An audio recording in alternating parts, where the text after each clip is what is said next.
পড়বো, সেটা সত্যি কথা, এখানে আমার জ্বলে ওঠার কিছু নাই যে আমি আপনাকে কিছু বলে দিব বা কথা শোনাই দিব। আমি এটা পড়বো। আপু সুন্দর দেখতে আপনি, জি ধন্যবাদ। যেমন হচ্ছে আমাদের মেয়েদের গুণার তো শেষ নেই, আমরা মেয়েরা যদি একটু পর্দা না করি বা এদিক থেকে ওদিক করি তাহলে আমাদের অনেক গুণা হয়, তেমনি আমাদের ইয়ার দিকটা অনেক সহজ। যাই হোক, বাট যেটা হয়েছে সেটা হচ্ছে যে পুরুষরাও আজকাল হুজুরদের কথা যদি আমি একটু বলি, এখানে কেউ হচ্ছে কথাটা নেগেটিভভাবে নেবেন না।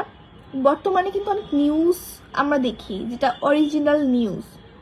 আমি বলবো কি, এই যে আপনারা যাদেরকে ছাপড়ি ওই যে বলেন না, রিপোর্টার বলেন না, যারা ইউটিউবে হচ্ছে রিপোর্টারগিরি করে, এরকম করে বলেন যে ইউটিউবার রিপোর্টার, হ্যাঁ ইউটিউবের ছাপড়ি রিপোর্টার, আসলে এদের জন্য কিছু কিছু মানুষ কিন্তু বেঁচে যাচ্ছে, এদের জন্য কিছু কিছু মানুষ কিন্তু পথ থেকে, ভিক্ষুক থেকে হচ্ছে একটু খাওয়ার মতো অবস্থায় আসতেছে, তাই না?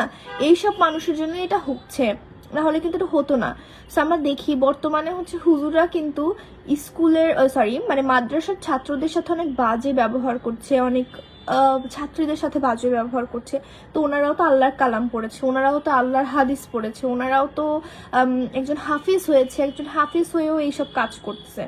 তো আসলে যেটা দেখি সেটা হচ্ছে যে আসলে এখন তো শের জমানা, এটা আসলে মেনে নিতে হবে।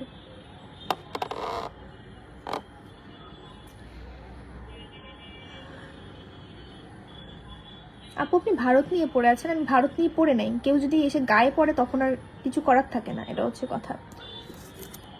আচ্ছা, আমরা লাইভটা অনেকক্ষণ করলাম, আশা করছি এখন লাইভটা আমরা শেষ করব।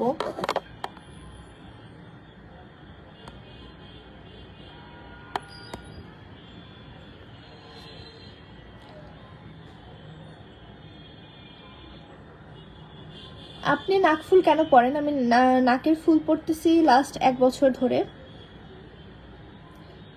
কোনো খবর জানে না, ইন্টারনেট দুর্বল, অশিক্ষিত মানুষ, ডিজিটাল দুনিয়ায় অনেক দূরে, যেটুকু শোনা যায় দেখা।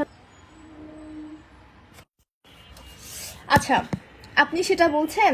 হ্যাঁ, আমরা হতে পারি অশিক্ষিত, তবে ভারতের থেকে কম অশিক্ষিত না। মানে আমার কথাটা ফানি হতে পারে, আমরা অশিক্ষিত সেটা আমরা মানি, সেটা ঠিকও আছে, বাট ভারতে কিন্তু অনেক মূর্খ থাকে। এই ভাই আমার আমি আসলেই বোকা। আপনি ঠিকই বলেছেন যে আমরা অশিক্ষিত, কারণ যেসব বিষয় নিয়ে আমাদের কথা বলার দরকার নেই সেসব বিষয় নিয়েও আমি কথা বলছি, এটা হচ্ছে কথা।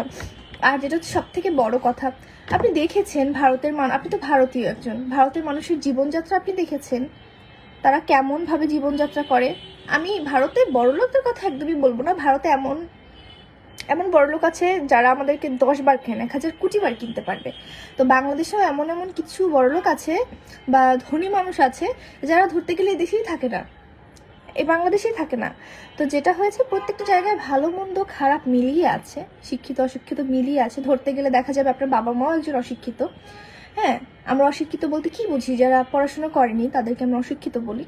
তো ধরতে গেলে দেখা যাবে যে আপনার বাবা মাও অশিক্ষিত একজন, হতে পারে আপনিও একজন অশিক্ষিত। দেখা যাচ্ছে আমি যদি এখন এসএসসি পাসটা না করি তাহলে আমিও একজন অশিক্ষিত, এটা তো তাই না? এবং শুধু পড়াশোনা করলেই যে সে শিক্ষিত এটা না, মানুষের ব্যবহারেও কিন্তু অশিক্ষিত হয়ে যায়।